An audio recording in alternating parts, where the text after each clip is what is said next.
talking about this BMF. Remember being a federal informant. And not testifying at Jam Master J trial. So here we go. Get to this. We want to play this. Watching this off. It's AGTV on YouTube. Person that is thrown around. Now I have to ask, and I don't know. There's no proof of this, but the BMF member that was tied into the Jam Master J case. Yeah. Because to my knowledge, he did not testify in the trial. Right.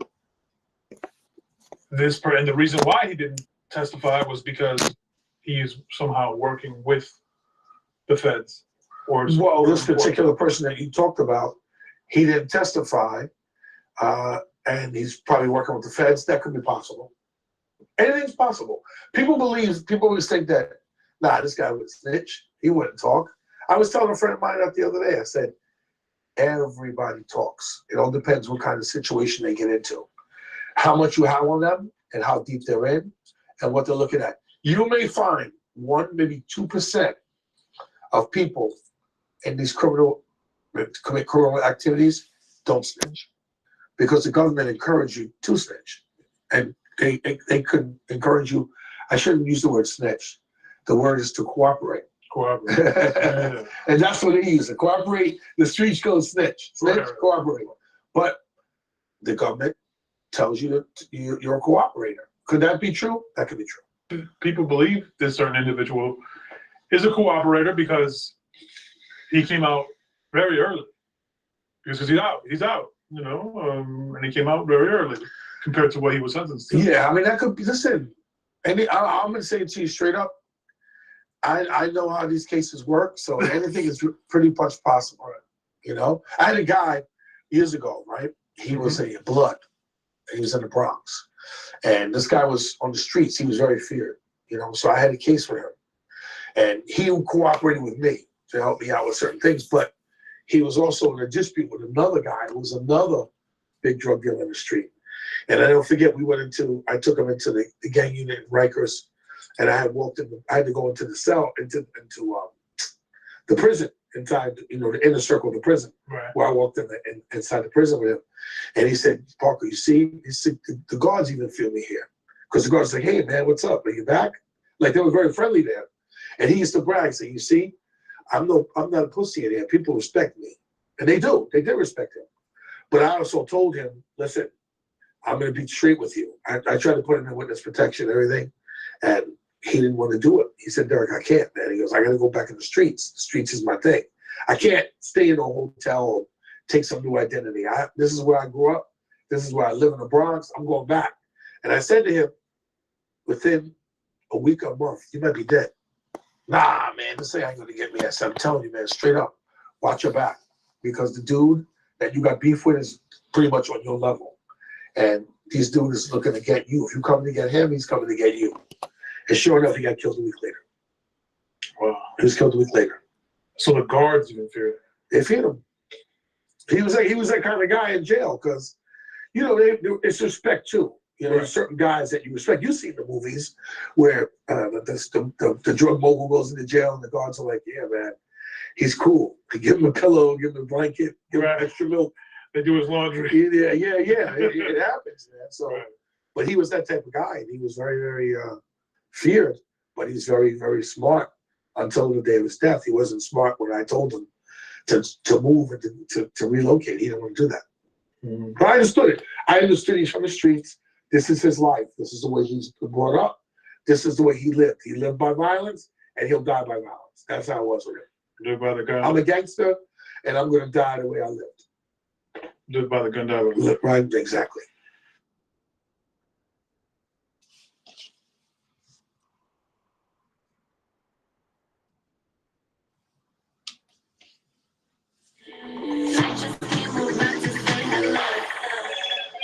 Hello, Moto. What if everything you knew about Christmas was a little different than you expected? Just a beast. The guy is a beast. But anyway, he told him to chill out, like, hey, calm down. So on the way out, I guess Wolf didn't like that, pulled out a gun, took a couple of shots at them, and they returned fire and killed Wolf.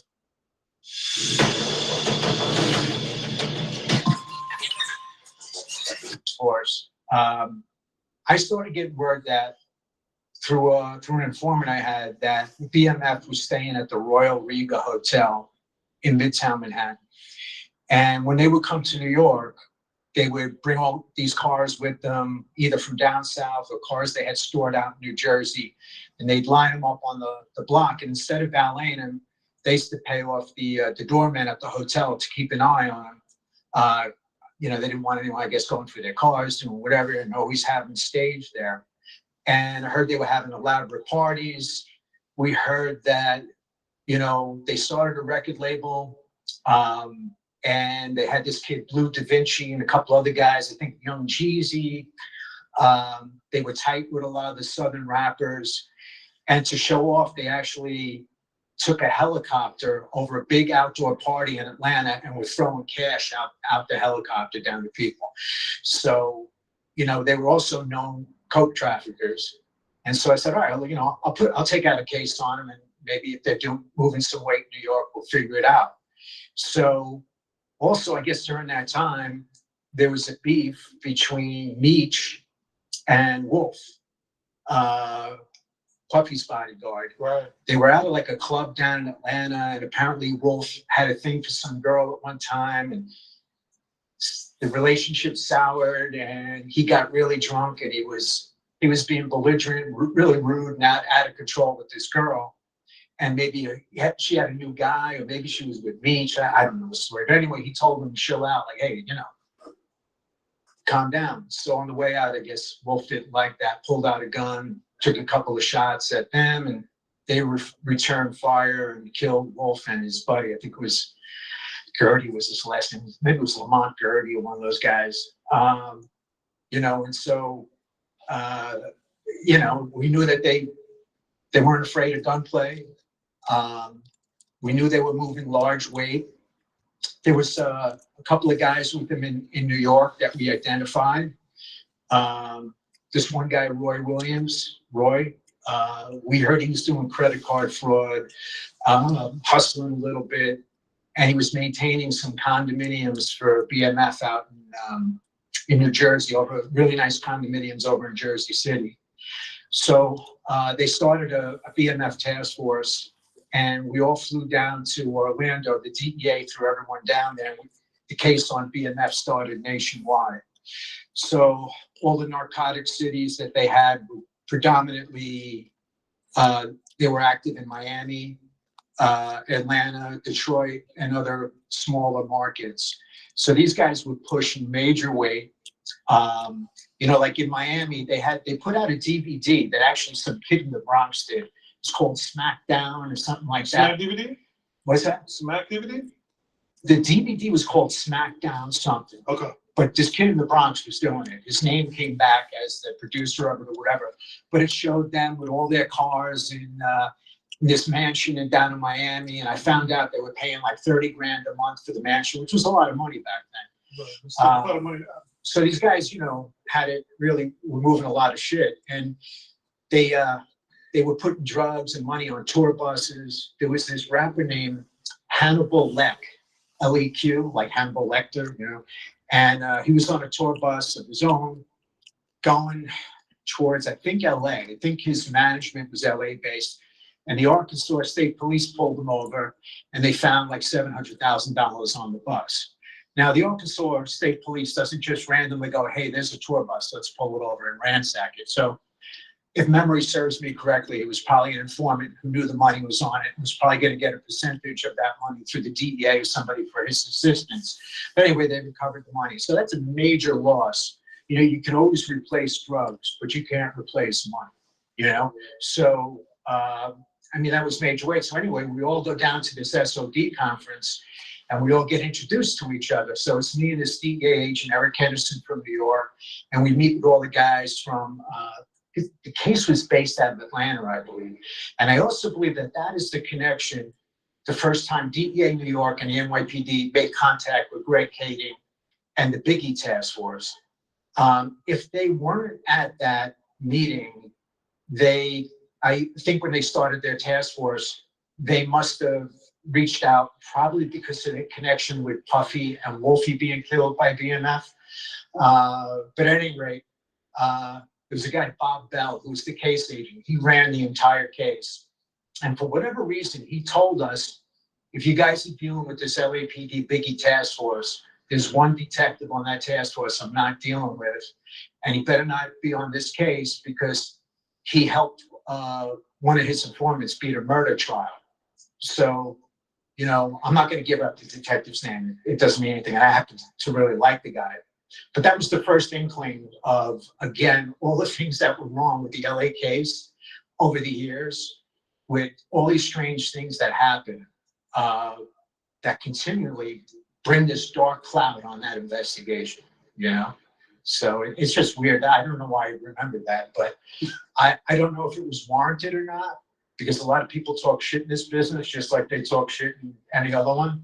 But it's just a little interesting thing. And I always liked the guy, so I didn't really care either way. But yeah, so how did that BMF, because these guys were hustling for a long time, how did you guys maintain to do what they did for so long? You know, it's kind of a mystery to me why these guys were so flamboyant with their money. You know, they're throwing these parties. I'm sitting on the Royal Riga Hotel in Midtown.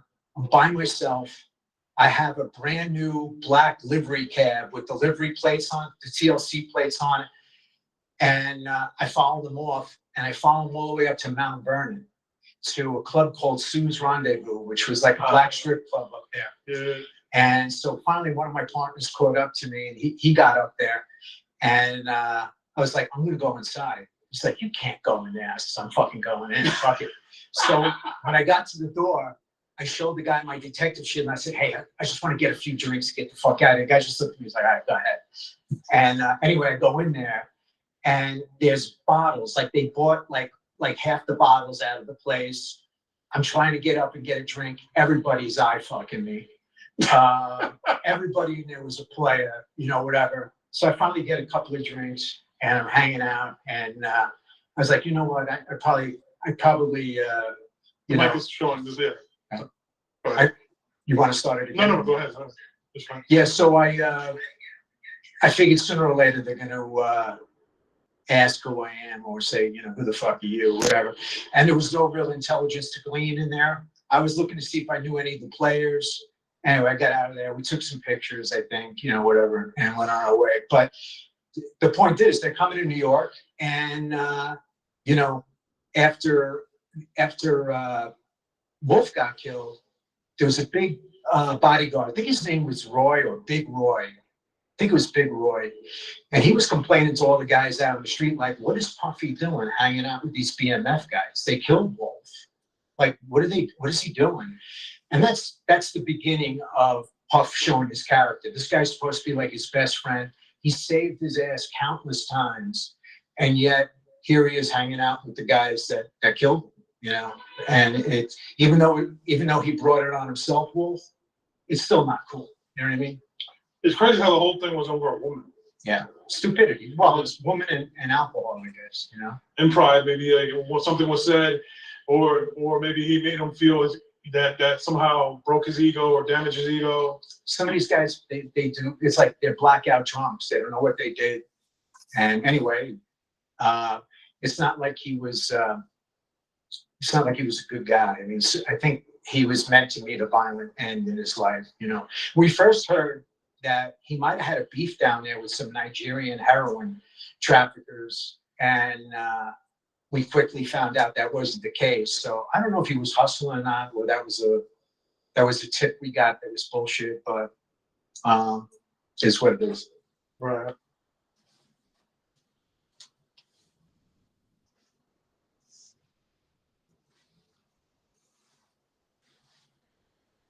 The holidays. Yeah, man, that's BMF. This cop talking about how he brought down a task force, partnered with task force in Atlanta, and cops and everybody to take down Meech. Two brothers, a lot of people. Big Meech is free from the chain gang.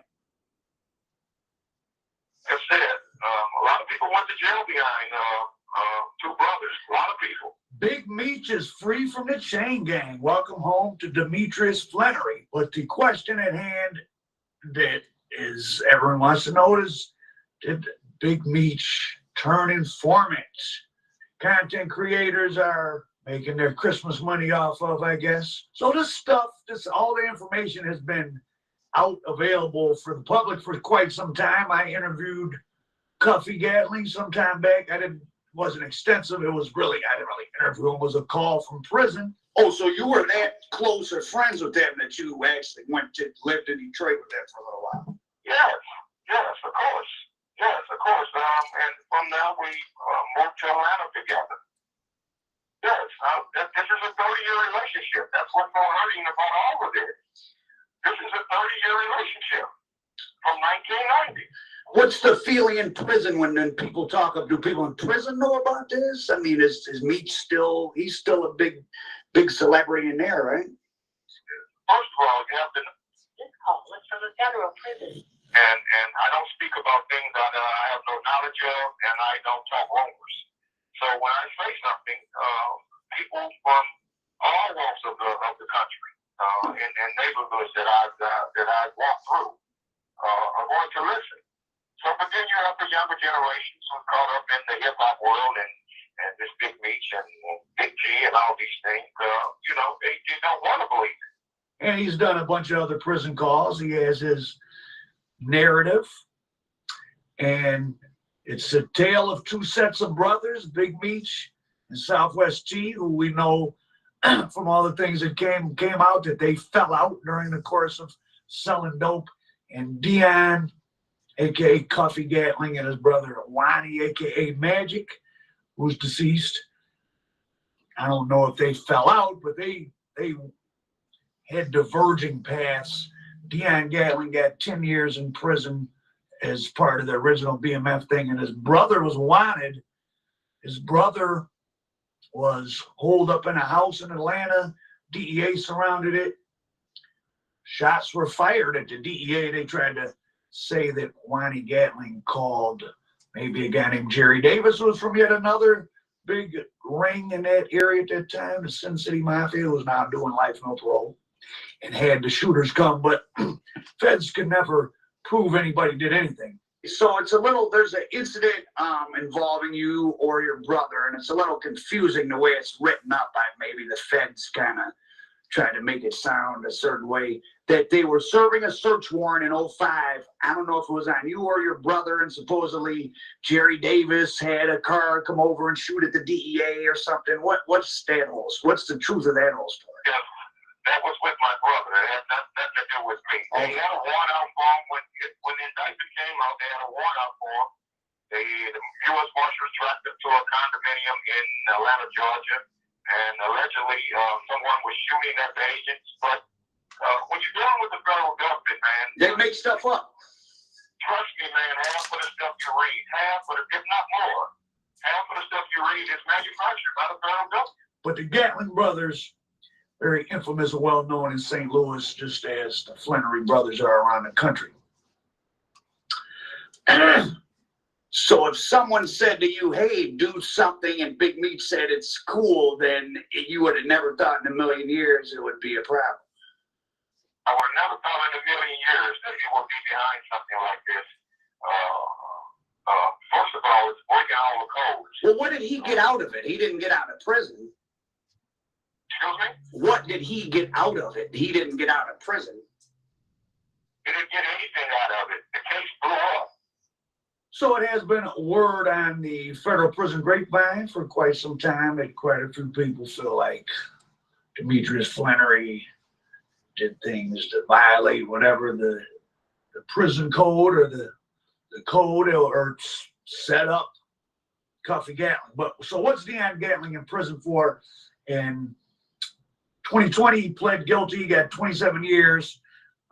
He pled guilty to running a drug trafficking organization that brought HC, METH, other stuff into St. Louis from 29 to 2014. There was some homicides alleged. He didn't plead guilty to homicide, but it's one of those weird things in these federal cases. where they allege crimes, they mention them, but they don't have to prove them. And the judge can hold it against you in sentencing. I don't understand how that's legal, but so what's the meat and potatoes behind this allegation? Well, it's pretty messy. And this is why you shouldn't be involved in selling drugs at a high level. If you're poverty stricken and you have no other way to make a couple $100,000, hey, do what you got to do. But if you then take that money and go throw it up in the air or blow it or pay for a JJ from obese strippers, I ain't got no sympathy for you. Yeah, and also they allow the heroin charge to move forward. With any other person, all this would have went out the window, would have worked around in the trash. And that, just to remind people, that heroin charge is the thing related to Tammy and possibly Meech. Yeah. It's exactly where it comes from. That's the whole case. That's what the water counts was based on. That's what the affidavits was based on. Okay, it's August 5th of 2012. DEA Atlanta agents, they've had a long-time operative who we all pretty sure is Tammy Cowan, CS1. She calls and says, right now in St. Louis, this guy Fidel Suarez has a truck in town, has a load of illegal drugs, and he's trying to get in touch with Dion Gatling. Gatling or his people aren't answering the phone, so Suarez is calling CS1. As comes out later in an extensive internal investigation conducted by the Drug Enforcement Administration against Special Agent Keith Cromer, group leader Keith Cromer, who CS1 was under. The CS1 helped him make cases all around the country, but she was being paid out of Atlanta. So in this particular case, August of 2012, she calls. So literally there's a truck full of stuff. The driver is telling Suarez, I'm here, where are these people at? And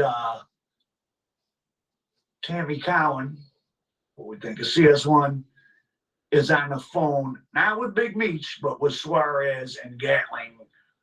And then Gatling and Suarez get on the phone.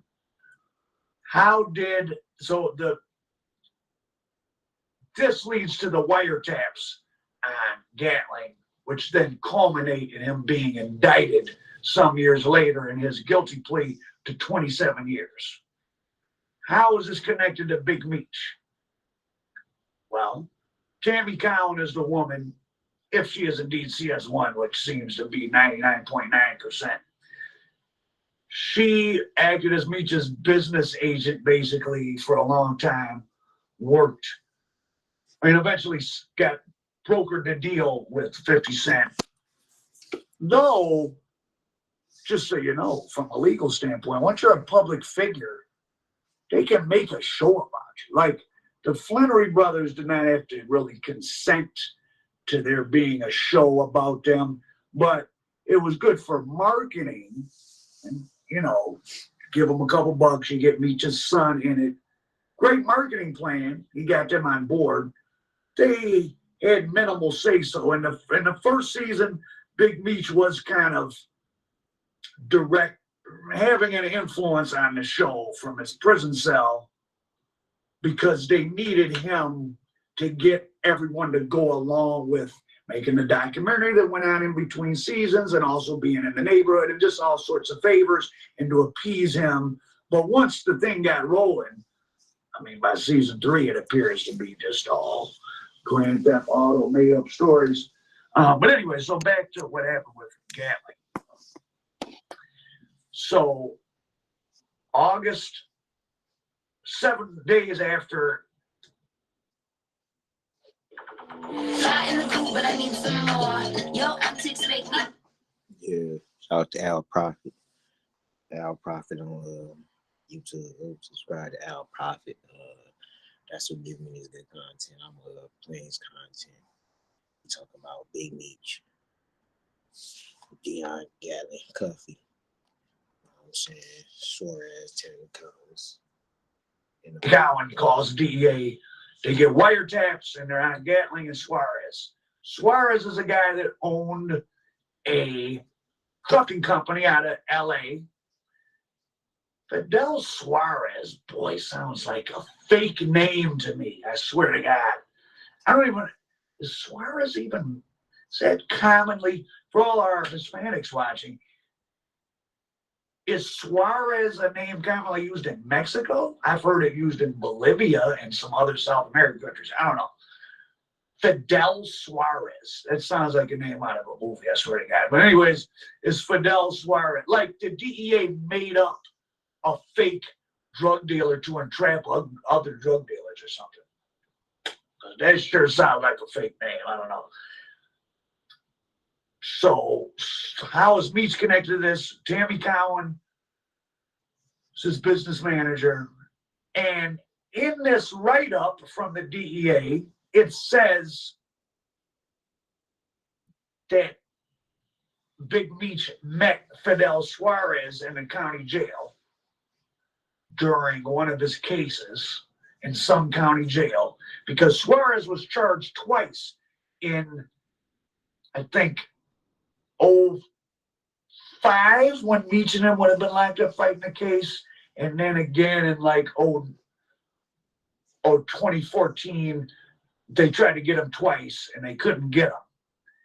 So this guy is a target of all these investigations. Deon Gatling was pled guilty and got 27 years.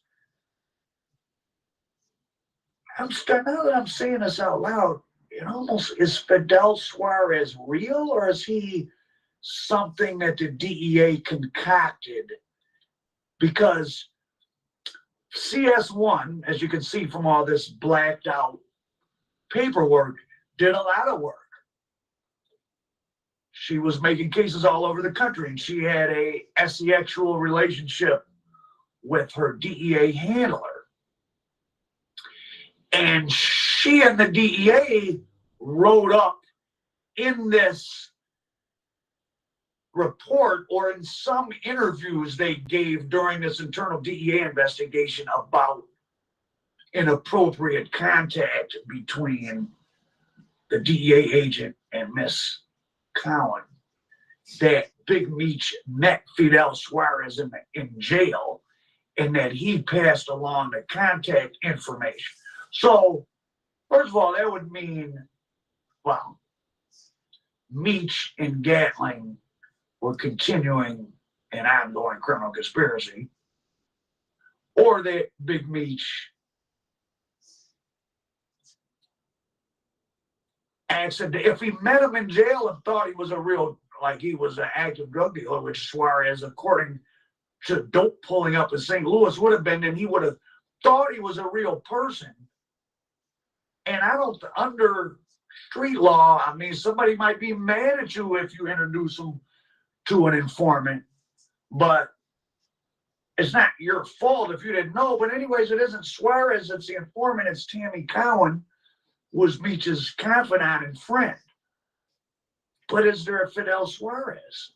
I don't think there's any cases against him. So when trying to figure out what really happened, there's all these DEA reports and court opinions, and people get these and they read them online, and that's cool. But remember, those are just amalgamations and summaries of other reports that aren't available to see. They're amalgamations and summaries of oral interviews. Maybe there's a tape recording that exists. None of this stuff is public. These are the summaries that the court and the government finds convenient to present, wants to present. It's like when I first got into reading more serious history books, you have what's called original history or micro history, where instead of reading a book about the Roman, the year 200 AD and the Roman Empire, this and that happened. Well, where does that information come from? That's an author maybe quoting a bunch of other authors and putting his own spin. True history, micro history, is when you, oh no, here we have letters from Roman citizens written to each other, and here's a decree from the emperor, and here's notes from a businessman in Rome who's trading wine for slaves or something, and you can say, okay, this is what was going on in the Roman Empire in the words of the people that were alive at that time. These paperwork documents, all these things people get online and read and think is the truth about some case, like their lawyers. These are aggregations of a bunch of other documents, statements, conversations that we are not privy to and may sometimes didn't even exist. And the reason why I keep saying was Fidel Suarez even real, in the BMF case itself, you hear about the Doc Marshall guy and they say he was the accountant and he had all the information. Well, there was no guy that was the accountant. There's all sorts of drug deals going on between different people, different suppliers, different places. It's not that organized. It's organized enough for everyone to get paid and bills to get paid, but it's not like that guy was somebody that was getting them cars. He had a brother that was doing fake ID, and then he started getting involved in the dope, and he got caught with some dope, and he did start telling, but the federal government, to make the case in court convenient, unlike what those dumb here. Perfect example of what not to do if you're prosecutors is the YSL trial, where you made it very inconvenient by having too many witnesses. Usually what a smart prosecutor will do, like they did in the BMF case, you take all this information you have from this and that snitch and this person and all, and illegal wiretap and rumors, and you do it, get someone like Doc Marshall, who was part of a conspiracy and was telling, plus you give them more info and you buff up who he was. Oh, he's the accountant for BMF. He knows everything. So now you can put all sorts of information in his mouth, and it just makes it a more convenient case and simpler for the prosecutors, right? That's why you'll hear guys a lot of times complain. They'll basically be like, yeah, like we did it, but it wasn't like this. Dirty game. The other side plays dirty too. The other side being the feds. But so the real interest here and the real question per Big Meech and whatever you want to think about him is, well, Tammy count. Big Meech desperately wanted a TV show to get, or a movie to be made. He wanted his legend to live. I don't think he was that pressed about getting out. I think he likes attention. He didn't mind jail because he was the center of attention. He wanted his name to live on, which, I mean, he's as well known now as ever, or more so. So his plan worked. So he's a brilliant tactician in that sense. His fame is greater than ever. In fact, when BMF was getting sentenced, there was no major journalists even there. Back in the 70s and 80s, news, big news entities covered even the trials of certainly kingpins, even black kingpins in a city. BMF wasn't really news outside of rap fan, urban young America, and really still isn't. But through that, they influenced the pop culture. So BMF is, well, Big Meech, I should say, and according to Blue Da Vinci, his marketing game plan that he gave him as far as outside of dope worked. BMF is a brand. Now, what that brand is worth and all that is another story. I don't think that Meech tried to. There's no evidence that Meech knowingly even. See, where's the evidence that? So it would have to be one of two things. Meech went to the feds and said, hey, I'll set Gatling up. But then in that case, why would there be this Fidel Suarez who was never arrested and doesn't exist?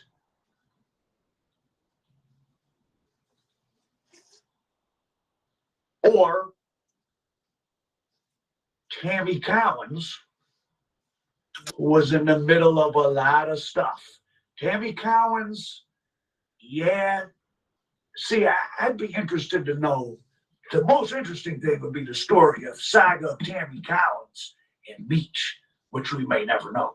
But she didn't know them when they were out in the street, per my understanding. So she met him in prison. So she targeted Meech for friendship. She reached out to Big Meech. It's through some capacity. I don't know, did they have mutual friends? I really have no idea. But I'm pretty sure they didn't know each other on the outs. That would be interesting to know. I'm sure somebody said it, probably Ludovici. I can't remember. There's so much information, I can't remember it all.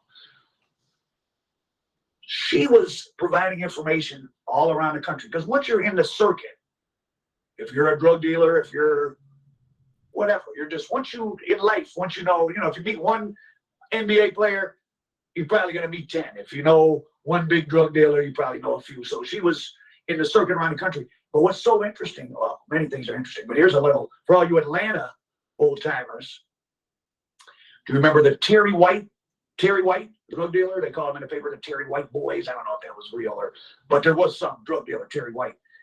And his workers had some infamous shootouts, murders with the Miami boys back there in the late 80s. I can only assume it's the same Terry White. I really don't know. Information on Terry White would be appreciated. Tammy Collins' entree into the DEA, or her first case that they're willing to talk about, she did a money laundering. She turned in a Terry White in Atlanta. Same Terry White? I'd like to know that. She turned in a Terry White, and she got, I think, $55,000. So if you didn't know, most of the confidential sources, at least in the DEA, because there's so much money because it's drugs, are not. I mean, it's one thing to be in trouble and you're facing life and you tell you throw somebody under the bus. I mean, that's not cool, but but there's more people than that are just people that say, hey, I can give me some money and I can set up people. They're not even in trouble. They're just doing it as a job. So Tammy Collins was involved in a case of a guy money laundering named Terry White in Atlanta.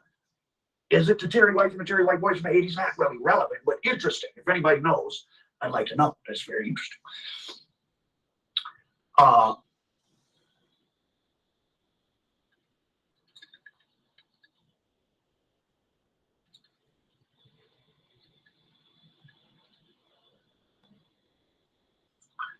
Okay, there was an affidavit that attested, based on information that CS1 provided, Tammy Collins, to DEA Atlanta agents Demetrius Flannery and Fidel Suarez became associated while both were incarcerated, and for monetary gain, Flannery arranged through CS1 for Suarez to provide cocaine in multi-kilo quantities to Gatlin.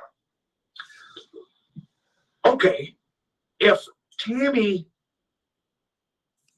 and Meech were working together to set up Gatlin, like, why doesn't it say that here?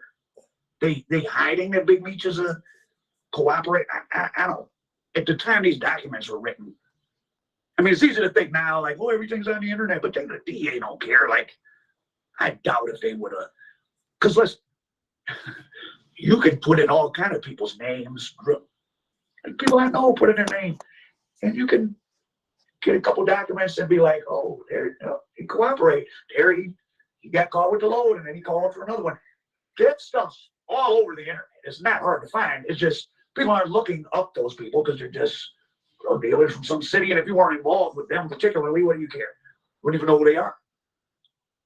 So if Meech was part of some conspiracy to get Gatling, I don't think the DEA would have hid it in any documents. And if, see, here's the funny thing. If there were drugs in a truck and Meech set it up and Gatling was part of it, why is, it's just hard to figure out, because why is Meech not ever charged with anything? Because CS1 is who told the feds it was Meech who met Suarez in jail. So CS1 just like told the feds about Gatling and Suarez, also told the feds about Meech and Suarez. So if they indicted Gatling, why wouldn't they indict Meech? Unless CS1 Tammy Cowings wasn't so. There's this idea that her and Meech are so tight, and whatever she did it for Meech. But couldn't it be that he wasn't just another guy in her arsenal? So apparently she messed with drug dealers and would turn them in and get reward money. She did it with Terry White. Later on in this investigation of her behavior with the DEA agent, it mentions that she made cases in many jurisdictions. They just worked her out of Atlanta. This goes on right now. A guy I know, Dr. Lely, I don't know if he's ever going to get on camera, but on a smaller scale, and just in Detroit, he has this woman that was in his case, and there's all murders in the case and all this crazy stuff. But this woman got in trouble in like Arizona or something. He's found all of her information and the CPS, and he tried to figure out who she was. She goes from group of guys to, I don't know if she goes to them, but she's out in the street, middleman in drug deals, selling cat, whatever she's doing here and there. And when she gets in trouble, she rolls, or she may be meeting people on purpose with the express purpose to set them up and get paid. Did you know that? Hey, if Al Prophet tells you to bring the $300,000 over to buy some dope from my Sinaloa and Connect, but really it's the DEA, and they seize your $300,000, I'm gonna get 100,000 or more of it, depending on what deal I work out. How you like that? People aren't just telling to get out of jail; they're telling for cold cash. They're creating cases. So if you're in the mix, you're a attractive black woman in Atlanta who writes books, and you're in this halfway entertainment, and you know all these street guys, and you floating around. You can, somebody want to get 10 bricks, you can hook that up and make your little $5,000 middleman fee. But you also got a DEA agent, right? Imagine what type of woman is this? This isn't a woman who got in trouble and to get herself out of trouble. She did it for money. She also apparently likes these type of guys. She got this TV show done. She's quite a character. Best I can tell. I don't know what she really did. I'm just figuring it out from outside looking in. These are the people you meet in the streets. You go up the food chain, some strange, elaborate people, like women like this. They're not all just dummies trying to suck dick for an outfit. Some got bigger plans, and they might put you in their plans. And they got one just like you in another city. And when you fall, she's going to jump to him, and she might get a reward for telling some info on you before she goes. How you like that? This goes on. Now, some people try to say, okay, so CS1 Tammy Cowens, if that's what it is, as you can see by all these documents, had a long career working. By the time this Fidel Suarez, Deion Gatling thing comes, she had at least 5 years. She did her first case in 07, Terry White, that we know of. So she had at least 5 years. She got many payments. I think she got an $80,000 payment once. It's hard that these documents are so blacked out. There was some type of $80,000 one-time payment to Terry White. She got $50,000, and then she was getting like $2,500 every month. So again, as I'm talking about this is so messy. I don't think that there's no way we would probably really for sure know unless everybody talked about it. But to me, it seems like Meech could have just been another guy she was working. And what's interesting, and he just happened to sort of fall out the winner in the game because Mr. Gatling, just like Mr. Flannery wanted a BMF. They wanted a movie. Mr. Gatling had a script, and there was some activity, and I think that's how he knew Tammy Cowens, or at least that's part of. So she's playing movie, TV, middleman for the Gatlings on one side and for the Flannerys on the other, seems like. So is the battle over drugs and snitching? Is it over who got the glory of a TV show? I think that me and Courtney Brown, we're working on a new documentary, Beyond Street Dreams, are talking about how, the term they started using in the 70s, Black Mafia and Black Mafia family, more accurate to describe the United States black drug traffickers as the black cartel, right? Because a mafia family is organized. There's the soldiers, and these two guys report to this guy, he's the captain, he reports to him, he's the boss, everything is clear to him. That's not how whether it's Nicky Barnes and Motown Mafia, Frank Matthews, or the Flannery brothers and the Gatling brothers. It's not quite like that. It's more like Mexico, where like, hey, I'm powerful in St. Louis and you're powerful in Detroit, and we're down, we work together, but sometimes we do our own thing, and Big Meech doesn't tell Cuffy Gatling what to do. I mean, they all probably have certain underlings that are under them, but in the drug game, when you're consigning people's stuff, they don't make them work for you. It just means they owe you money. And something I learned, coming to know a lot of formerly big guys. Sometimes I might be the big guy, and usually you get it from me. But sometimes I might be dry for a week, and I got to come get some from littler guys to tide me over. It's more of just a flow of just, we're drug dealers. There's a demand by users for a certain amount. Atlanta requires 300 kilos a week to be smoked and snorted, or whatever the number is. So between us all, we're going to bring it in, and whoever has it, oh, you don't have any this week, take 10, or it's sort of more so like that than the way the feds always describe it, like these tight organizations that are a metaphor to a mafia family. They're more of a cartel, a coalition of equals. Some of the equals are stronger than other equals at different times and more influential, but they're not in a strict hierarchy. So I think that possible that CS1, professional informant, like there's other ones. 60 Minutes did a story about one. Meech and Gatling were just two of the people in her portfolio. She was trying to get a TV show. She was probably making money on the street. And making money from the feds. We know that per the DEA.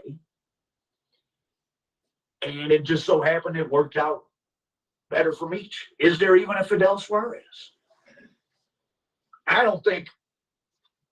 think Big Meech and Tammy conspired at some point to do something. I don't see any proof that Meech specifically set up Gatling, but they were all conspiring to conspire. And for an energetic guy like Meech who likes wheeling and dealing, sitting in a prison cell, you need somebody who's gonna do stuff for you on the outs just to pass the time. The things people do to pass the time just in jail. It's not a healthy environment. Especially you come fresh off Meech's off the street. So is Mr. Gatling there. They got entertainment stuff actually going. They're making money. They're living life. Yeah, so this whole story about Big Meech, third party cooperation, Tammy Collins, she getting paid, you know what I'm saying, over this time. She getting paid for turning guys in like Terry White since 2007. And she was working dude for 5 years, you know what I'm saying? She got caught with the DEA agent sleeping with him. Interview, you feel me? I be getting to it. I'm placing Blue Da Vinci. He on the phone with BMF Cuffy to do paperwork. Co-conspirator. He was Big Meech was a co-conspirator on this case. So yeah, and they say Big Meech tried to set up to play with him and Fidel Suarez. Cuffy got charged. You know what I'm saying? The case blew up between getting the time cut. You know what I'm saying? Because she was sleeping with. All right. Well, I thought we would kind of start off with a little bit of your past and something. Just Can Capone news and Blue Da Vinci, man. He go call Cuffy on the phone too. Movies and music, and you had a lot of stuff going on. Can you kind of break that down for him a little bit?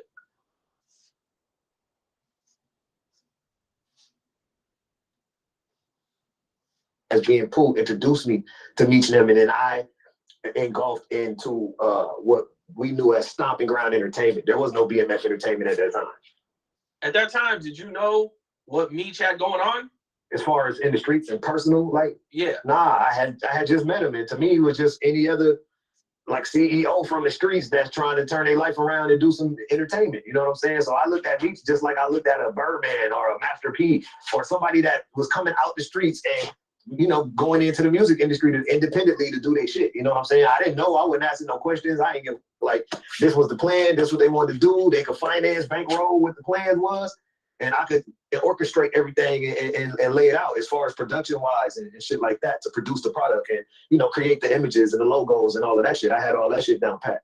You know what I'm saying? So, but as far as Stomping Ground is concerned, they already had Stomping Ground when I came to it. It was already done. The logos, I believe, all that shit was already done.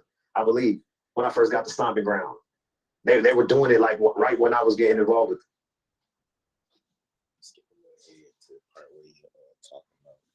situation. So talk about himself right now. How he met Meech. Cool. You know, I seen that at one point you were, I think, in Exhibit's house, and Dr. Dre walked in. Oh no, okay. So yeah, I told a story before of when I was younger and running around with Raz is mentoring me at that time. Only a few.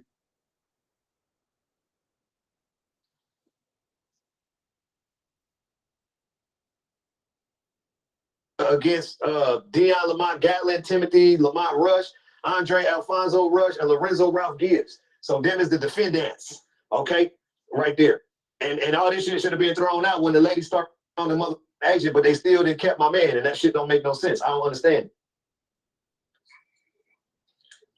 So that's how you pull it up right there, and no question. I did that last time, didn't I? On the last interview, maybe we didn't put it up, but it should be no question of why anybody is saying, but what is it? I heard some people come back and say, oh yeah, but it just say she did all of it. She did it all. Yeah, but see, that's when you have to tie the dots between Special Agent Jack Harvey. Yeah, I mean, not just Special Agent Jack Harvey, it's just her and me. She's the a co-executive producer of the BMF TV show. Of course he ain't gonna say nothing about it. They still in business to this day. She on the red carpet, they chopping their bag up right now. Me don't give about it. But guess what though? Let me tell you the coldest part about this shit, cuz. But me being out here still on this internet and watching what's going on and talking and got these young kids and so many more to be able to get opinions from. In this day and age, bro, don't nobody even give them no more. They don't care. Yeah, y'all don't care. Don't nobody care. I know that don't nobody care, so I don't want nobody to react no certain way. This ain't for that. This is just the same information that motherfuckers be trying to drop on all that for. Oh, this is for that crowd of people. So know what's going on with when he come home. The real that's around understand what's going on. Fans gonna be fans, and we get that. I'm not trying to knock no for having no fans or no fan base or nothing. That hung up here probably called back. I ain't trying to knock no for having no fan base or none of that shit. But keep that sucker shit away from me. Period. Y'all can have that shit. I'd rather be with the kids, my nigga. This is a time for us to all be with our kids and shit. You know what I'm saying? We done got older. I'm 46. Cub Big Meech 56. He 10 years older than me. Cub pushing 60 years old, man. Ain't got time for none of this shit. He got a good thing going on with his TV show and all that shit. You know what I'm saying? Just come home and do his shit. All that other extra shit, it ain't it, bro. It ain't time for that. It ain't it. That shit, that day for us is over, man. And gotta, respect that. Let the young, as our kids, as his son is all into acting and doing his thing. You know, and let that shit be that. Let that shit be there. All the street shit and extra shit, we don't even need it. Cause niggas really ain't even trying to do nothing. For real. So, we can just let it just be where it's at. Know what it is. Come work with the government. It is what it is, bro. I don't want to hear no argument. You can't be mad. He did it. I didn't do it. He did it. You know what I'm saying? So it ain't nothing to be mad about. It just is what it is, bro. You probably know that work with them people too. And I don't want to hear shit about, oh, he did a debrief and all that. Ain't that mother did a day in prison behind me, bro. Period. I ain't worked with these people to go get nobody did none of that. I ain't did no 5K1, Rule 35, downward departure, none of that shit. You feel me? So I don't want to hear none of that shit. I've been listening to that shit about that limo. Another thing I wanted to address. This Salsa.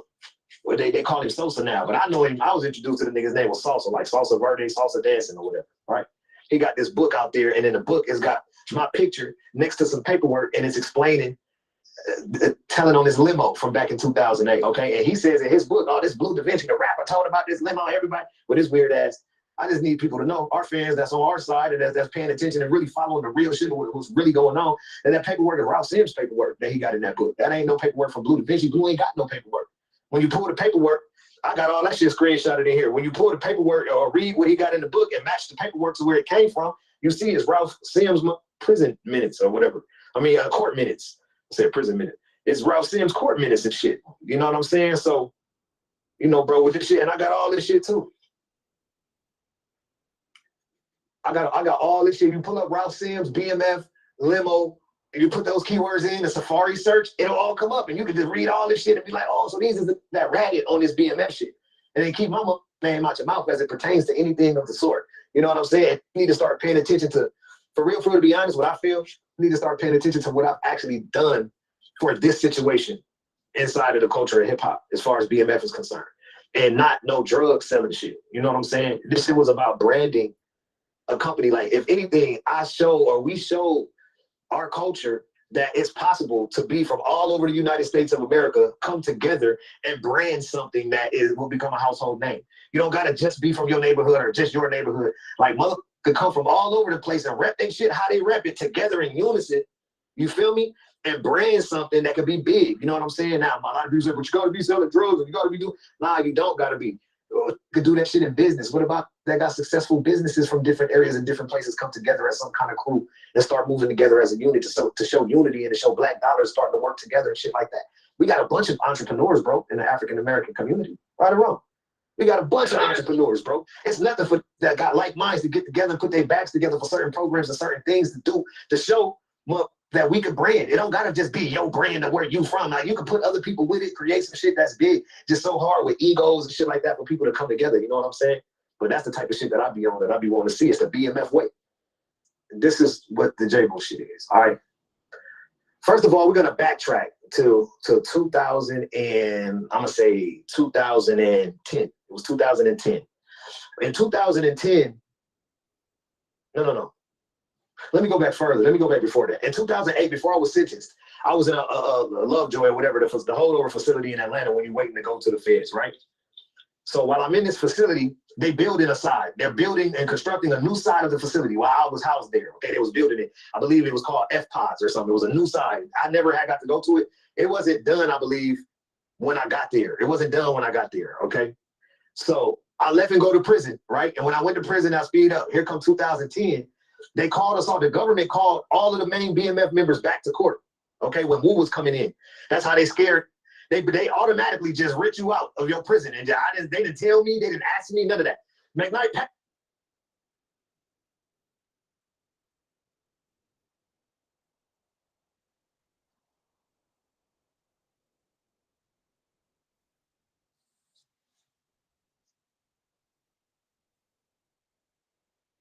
bro. I ain't gonna say you told, bro, if I ain't got no paperwork. So I just would appreciate it. Then say I told if they ain't got no paperwork. You feel what I'm saying? Like at the end of the day, bro, you can't just say, oh no, because they had them over here, they had us over there. You sound like a bitch. Like that shit. I said in another spot, like when I see Cuz, I ain't want to talk too much about money because he locked up. He can't fend for himself, so I ain't gonna even say it no more. You know what I'm saying? But you know what it is. You know what I'm saying? Like Cuz locked up. But I didn't know that didn't get cleared up on this for this fan base. They needed that. You know what I'm saying? So everybody can go back and check the record. Y'all go look up Dewey. His name is Southwest BMF Legend on Instagram. Southwest BMF Legend. And y'all look him up and hit him with some DMs and ask him about all the shit that I just said, because he was dead set in the middle of it. He was with asking Meech, was I straight from back in the day, because he had to get Meech as, Meech is the boss. He wanted to get his clearance. He's one of the younger homies than Meech in Detroit. You know what I'm saying? So he wanted to make sure it was cool to have Blue in the DM. Because some say Blue ain't no good. Let me ask himself since I be on the phone with him. Meech, Blue cool? Blue that? What you mean? Hell yeah, nigga, that's game. Run that shit. You know what I'm saying? That's how them calls went. So where I went bad, then with me, I'm still trying to figure out where it's at. And you know what I'm saying? Where it come from? It should come from who's popular, I guess, who got the TV show or the album, or you feel me, who's more popular as far as fame or whatever is concerned, or the industry or something. That's where all the people gravitate to. A lot of people, they hear about you, and you know you're falsely accused of these allegations. But let's talk about the guys who did actually snitch. Right. You know, I believe Doc Marshall is the main guy, one, right? He was the main one, and don't nobody ever talk about him, but he's the one that brought us down. Can you tell me the story of how he got caught up? Yeah, tried to do a home invasion.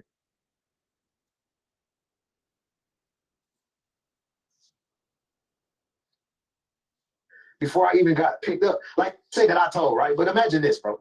Imagine a whole BMF except for like 2 people get picked up last year, a year ago, like over 365 days type shit. Meaning that their paperwork went to the grand jury before that even, for them to even get indicted to get picked up. They had been got picked up. Meech, J-Bo, all them. A year later, I got picked up. How I told on them? That shit don't even make sense. That's why they were trying to use that limo shit, because the limo information came out at the same time that I was finna get sentenced. So it could kind of look like, oh look, this went to the people and then got sentenced. He told them he got the sentence that he got because he told them about this limo. No. Ralph Sims told them about that limo, not Blue Da Vinci. Let's get this shit right once and for all. Ralph Sims, Ralphie, J-Bo's man. That is J-Bo's man that J-Bo brought around. Okay? The same one came to the home invasion in LA, ran all out the house, he had the 357 and then bust and then ran with him. Yeah, that's the same. They ended up in the 190s in my hood trying to pull my little homies and shit after everybody was in jail and shit. You know what I'm saying? And my homeboys, not just my little homies, my homeboy was out there trying to, we was long gone in the wind. You feel me? Okay, the raids started going down. From your perspective, what happened? We got gone. We jumped on the tour bus and hit it. And Lil Pee Wee tried to get on the tour bus that was supposed to allegedly shot at Lil Wayne's tour bus, Roscoe. We named Bull from my cousin Bull named Lil Pee Wee Roscoe, if didn't nobody know. Yeah, BMF named Roscoe. His name was Lil Pee Wee, and when we met him, he had a little snotty nose and shit. And that Bull like, man, nigga, you little Roscoe. You look like little Roscoe from Martin. Yeah, little Roscoe. Remember little Roscoe on Martin? The little kid with the runny nose and shit used to always be, you Martin? I'm little Roscoe. That's where Roscoe get his name from. But little Roscoe snuck on the bus. One time when we ran from Miami, he's like, come on, Meech, man, let me go. He's like, nah, man, there's some real shit going on, man. You was a kid, man. You got to stay. This little mother went hid behind a refrigerator on the tour bus, in the cabinet, up under the cabinet and shit, behind the refrigerator on the tour bus and rolled for hours, like 3 hours or something before he came out. Damn near probably died up under that shit with that heat from that refrigerator on that tour bus and the engine and shit down there. And he came from up under that buck in the middle of the buck, way down there. So, niggas like, what the? And he was just with us and shit. You know what I'm saying? Niggas like, I don't know that, huh? Yeah, that's pretty crazy, man. Yeah, we got history out here, man. It's better to just learn some of this history than try to ridicule and say who's wrong or right. We got a lot of history, man, a lot of cool shit for people to tap into, click on, and learn about from our era when, you know what I'm saying? Especially a lot of people want to know from the BMF TV show. Like, that BMF TV show is showing a lot of information on Big Meech being a youngster and growing up. It's not giving you, as of yet, it's not giving you the information on the BMF that you know from social media. That BMF Entertainment Incorporated with all the cars and all the jury and all the clubs throwing all the money and catching the bodies and beating up and having fights, getting lumped up, and getting shot on our side and all of that shit. You know what I'm saying? So that's, to me, that's my BMF that I was involved with. I wasn't involved with none of that shit that people see on Stars. As far as right now, you know what I'm saying? Not yet. It'll get there, I'm sure. They contacted me. Stars is reaching out through people. You know what I'm saying? Right now, yeah, they reaching out because they know they didn't say that they doing another they doing some more shit.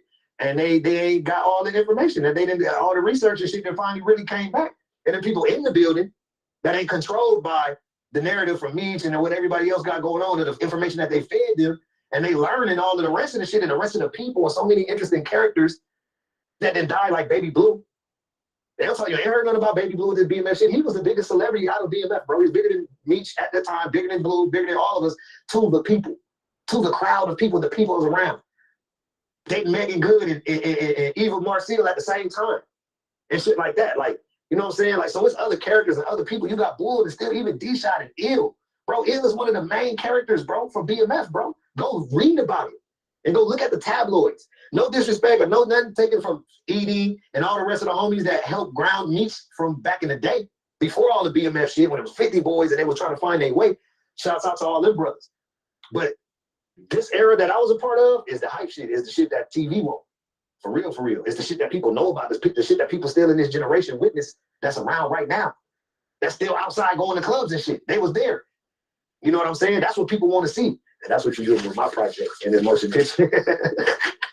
You finna get the LA shit, you feel me? You finna get the Atlanta shit, you finna get the New York shit, you finna get the Miami shit, you finna get all that shit rolling in one fire-ass motion picture.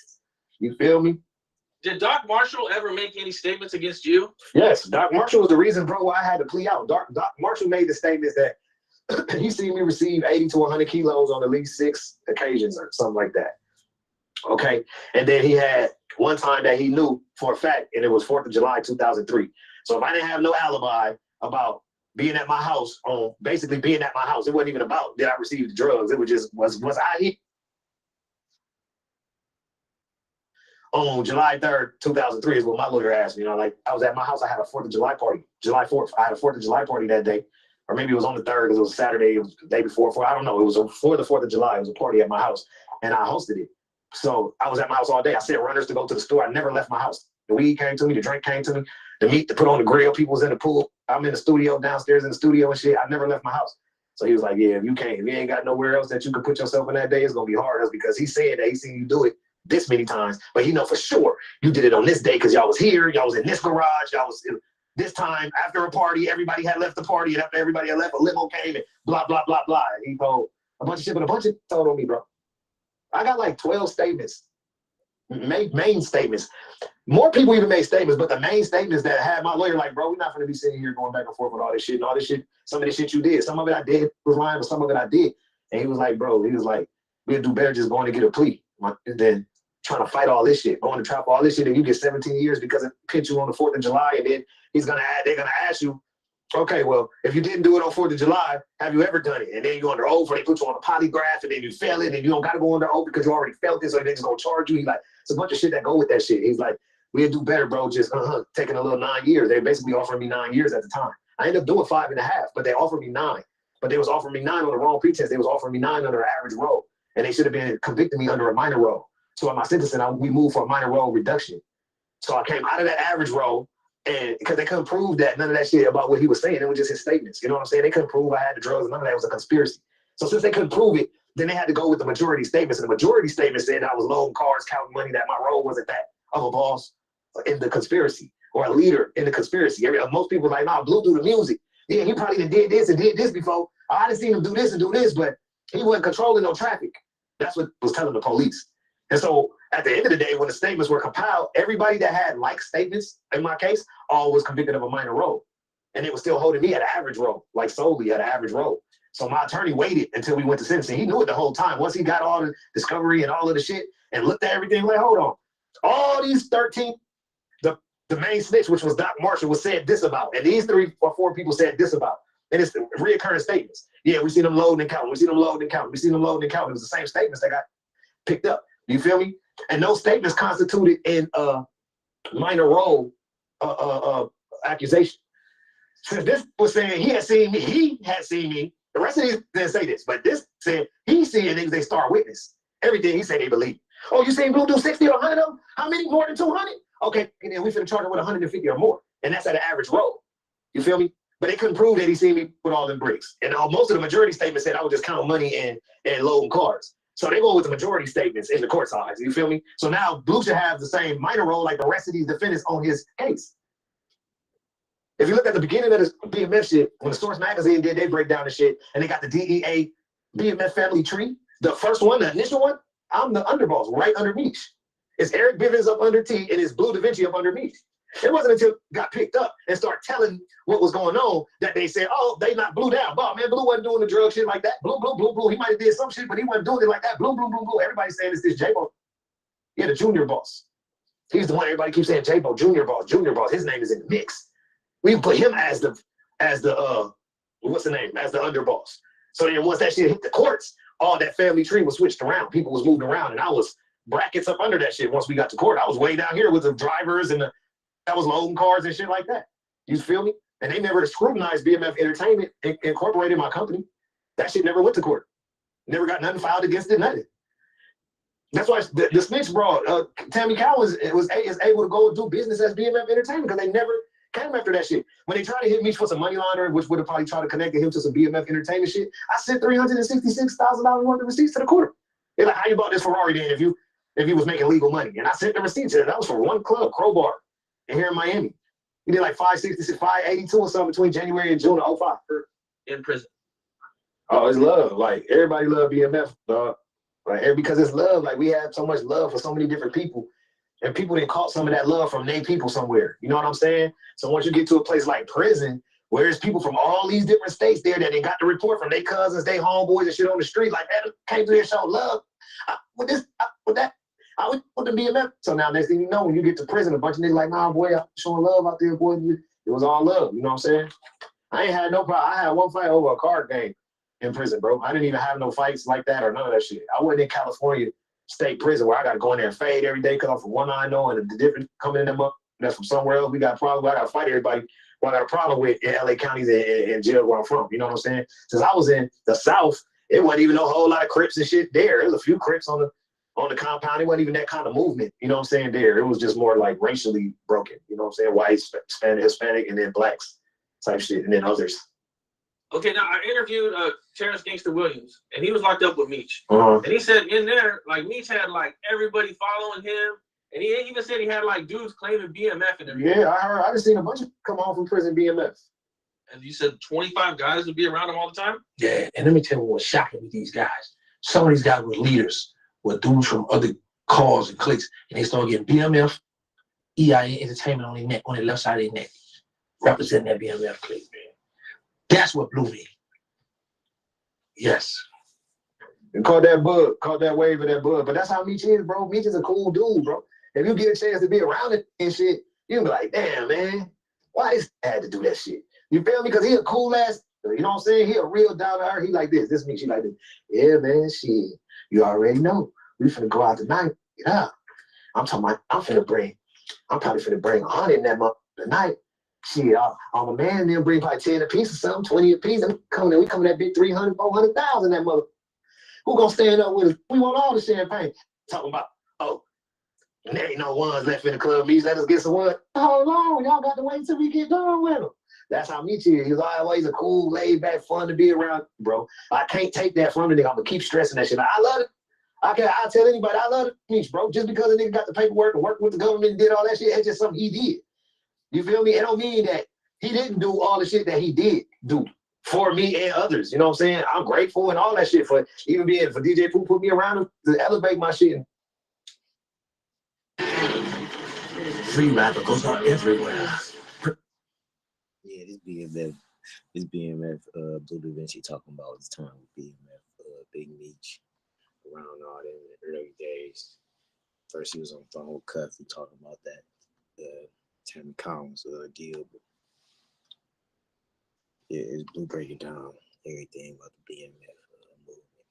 How he said he ain't got no paperwork, ain't got no paperwork on him. He how he got his time cut and all this, but they're trying to say he debriefed him and all that. But yeah, we go dig into more.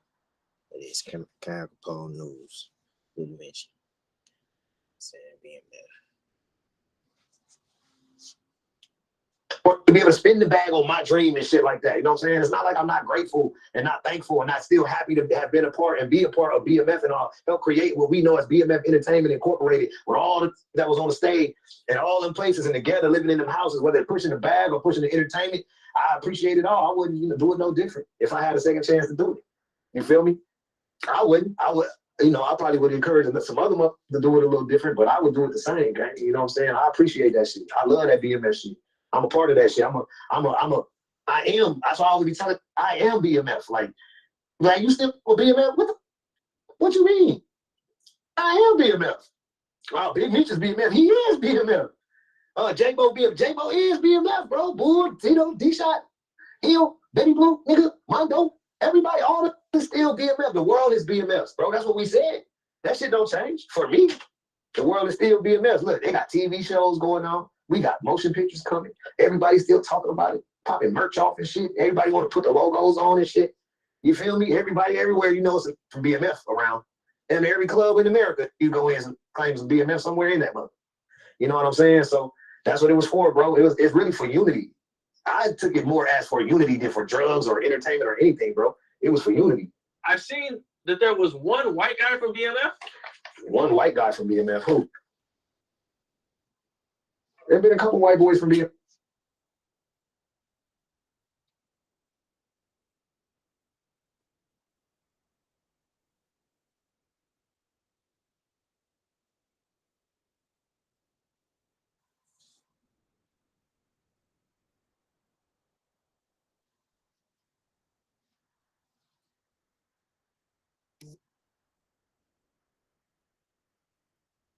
Hey, God damn.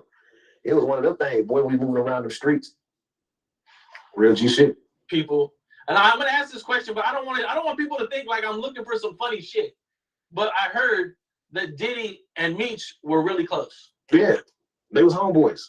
Meech, that Diddy was Meech's industry partner. Meech ain't have a whole lot of industry partner. Most of the industry guys I was dealing with because I was doing the music. And their relationship subsequently is with Meech as well because Meech and me is together.